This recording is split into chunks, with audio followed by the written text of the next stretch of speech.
Hello everyone, welcome back to my new YouTube channel Delhi university study point. तो आज की मेरी वीडियो एनसीवेब स्टूडेंट्स को लेकर ही होने वाली है। ठीक है। फ़िलहाल मेरी जितनी भी वीडियोस आप सभी ने देखी होंगी वो एनसीवेब के ऊपर ही है, क्योंकि एनसीवेब में बहुत बच्चों को कन्फ्यूज़न हो रही है। ठीक है। जितने भी आप सभी मुझे कमेंट्स कर रहे हैं मैं उन सबका रिप्लाइज़ भी दे रही हूँ। ठीक है। और भी अगर किसी स्टूडेंट को दिक्कत है तो वो भी मुझे कमेंट करके बता सकता है। आपको जल्दी से जल्दी मैं हेल्प करूँगी आपकी। जब भी जैसे ही मैं आपके कमेंट्स देखूँगी वैसे ही मैं आपकी हेल्प करनी स्टार्ट करूँ। तो अभी हम बात करने वाले हैं आज की वीडियो में। मैंने आपको क्या बताया कि हम एनसीवेब के बारे में बात करेंगे। अब एनसीवेब के अंदर जो एडमिशन हो रहे हैं उनके बारे में बात करेंगे। इसके साथ साथ ये 4th ईयर प्रोग्राम जो न्यू चालू किया है कि 4th ईयर ये है क्या, इसके एडवांटेज एंड डिसएडवांटेज एक बारी मैं आपको बताऊंगी। ठीक है। इसमें भी स्टूडेंट्स के कमेंट्स आ रहे हैं, उनको क्वेरीज हो रही हैं कि ये 4th ईयर प्रोग्राम क्या है, एनईपी द्वारा क्यों लॉन्च किया गया है, क्या बेनिफिट्स हैं इसके। तो वही आज हम बात करेंगे। फ़िलहाल वीडियो स्टार्ट करने से पहले मैं आपको एक बात बताऊंगी कि आप सभी वीडियोस को स्किप मत करके देखिए, क्योंकि जो बीच में इम्पॉर्टेंट इन्फॉर्मेशन है वो बीच में ही रह जाती है फिर। ठीक है। फिर आप लोगों को कन्फ्यूज़न होती है, फिर आपको टेंशन्स होती हैं। ठीक है। इससे अच्छा आप पहले वीडियो को ज़रूर देखें। पहले हम बात करने वाले हैं अभी जो एडमिशन हो रहे हैं उनसे लेकर। तो आप सभी को पता है एनसीवेब के अंदर जो एडमिशन था आज उसकी जो लास्ट डेट है किस चीज़ की, जो फर्स्ट अगेंस्ट कट ऑफ के जिस बच्चों ने स्टूडेंट्स ने अप्लाई किया था उन स्टूडेंट्स की। ठीक है।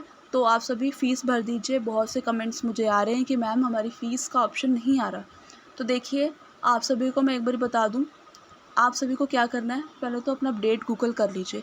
जिन भी स्टूडेंट का अपडेट होगा आगे सुन लीजिए क्या करना है। आपको लॉगिन करना है अगेन, नहीं तो किसी दूसरे फ़ोन से लॉगिन कर लीजिए। आजकल तो एक से ज़्यादा फ़ोन होते ही हैं घर में। ठीक है। मदर के फ़ोन से कर रहे थे तो फादर के फ़ोन से कर लीजिए, फादर के फ़ोन से नहीं हो रहा तो अपने फ़ोन से कर लीजिए। ठीक है।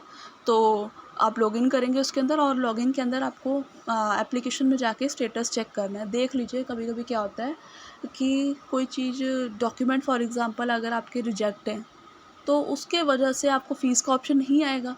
तो स्टेटस चेक करते रहिए। जब भी ये गवर्नमेंट वेबसाइट होती है। ठीक है। तो गवर्नमेंट की वेबसाइट आपको पता होनी चाहिए कि किस तरीके से बहुत स्लो भी जाती है, कभी कभी बहुत फास्ट भी जाती है। तो फ़िलहाल जो एडमिशन्स हो रहे हैं उसकी वजह से जो ये वेबसाइट है वो स्लो है।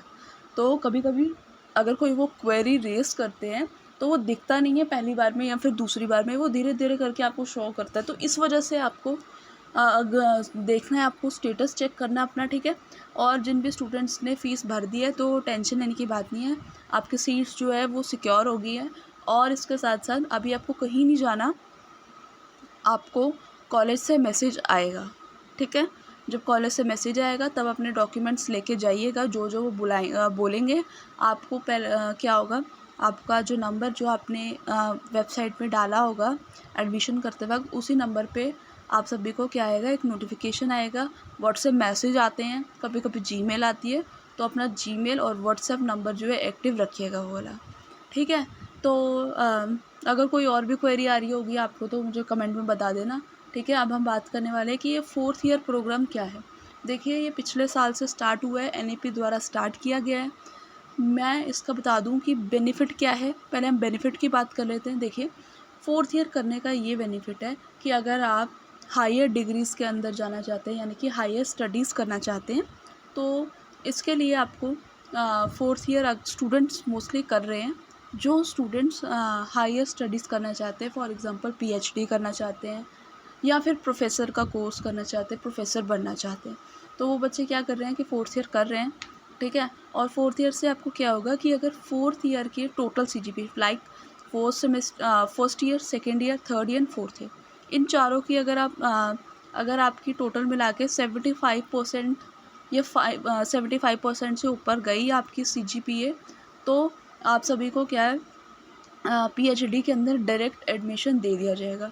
क्योंकि इन्होंने एक पीएचडी का एक क्राइटेरिया रखा है कि जिन भी स्टूडेंट्स के 4th ईयर में 75% या फिर 75% से ऊपर आएंगे तो वो जो है स्टूडेंट्स हैं वो डायरेक्टली एलिजिबल होंगे पीएचडी के। ये दे रखा है। ठीक है। और इसके साथ साथ अगर कोई स्टूडेंट्स ने अभी सोचा ही नहीं है कि हमने क्या करना है क्या नहीं करना, चलो हम रिसर्च कर लेते हैं थोड़ी सी, तो रिसर्च वो स्टूडेंट्स भी कर रहे हैं 4th ईयर। और आपको मैं बता दूं कि फोर्थ ईयर अगर आप करते हैं तो अगर आप अभी फ़िलहाल एनसीवेब की बात हो रही है, अगर आप फोर्थ ईयर करते हैं तो फॉर एग्ज़ाम्पल बीए प्रोग्राम है आपके पास, तो बीए प्रोग्राम की आपको डिग्री नहीं मिलेगी, आपको बीए ऑनर्स की डिग्री मिलेगी। ठीक है, अगर आप फोर्थ ईयर करते हैं तो आपको बीए प्रोग्राम की डिग्री नहीं मिलेगी, आपको बीए ऑनर्स की डिग्री मिलेगी। बीए प्रोग्राम के अंदर आपको 2 कॉम्बिनेशन दिए होते हैं, आप सभी को पता है, न्यू स्टूडेंट्स को भी पता है और पहले वाले स्टूडेंट्स को भी पता है। एक आपका मेजर होता है, एक आपका माइनर होता है। तो अगर आप फोर्थ ईयर करोगे तो बीए ऑनर्स आपको मेजर की डिग्री मिलेगी। फॉर एग्ज़ाम्पल अगर आपका मेजर में उस समय हिस्ट्री था और माइनर में पॉलिटिकल साइंस था, तो आपको बीए ऑनर्स हिस्ट्री की डिग्री मिलने वाली है। और जो स्टूडेंट्स थर्ड ईयर करते हैं उनका भी मैं बता दूं तो उनको बीए प्रोग्राम की ही डिग्री मिलेगी, उनको ऑनर्स की डिग्री नहीं मिलेगी। इसके साथ साथ अगर आप सोच रहे हैं कि आप गवर्नमेंट एग्ज़ाम्स में जाएंगे, गवर्नमेंट एग्ज़ाम की प्रिपरेशन करेंगे, तो उसके लिए आपके लिए 3 ईयर जो है वो ठीक है।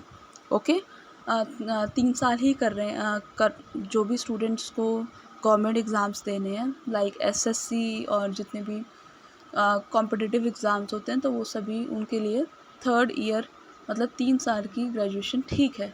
बात कर लेते हैं, अगर कोई स्टूडेंट सोच रहा है कि उसको बाहर जाके अब अपनी अब्रॉड में स्टडी करनी है, तो उसके लिए फोर्थ ईयर जो है मैंडेटरी है अब्रॉड में।